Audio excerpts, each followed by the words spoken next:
আজকে কিছুতেই থাকছে না, ঘুমাচ্ছে না, শরীরটা মনে হয় খারাপ লাগছে নাকি পেটে ব্যথা করছে, ওষুধ খাইয়ে দিয়েছি, কিছুতে ঘুমোচ্ছে না। আমার কোনো কাজ হচ্ছে না, না পেরে বাধ্য হয়ে ওকে এরকম বসিয়েছি নিচে।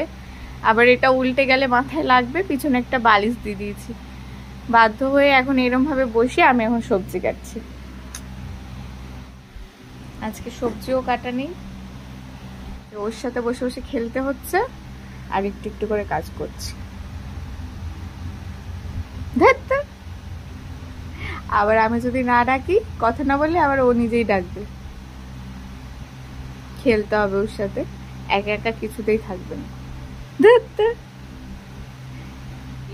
আমার ছোট বুড়ি, আমার কুন্তু বুড়ি, আমার দুসু মামা, আমার খেয়া করো, আমি সবজি কেটে নি, তুমি খেয়া করো।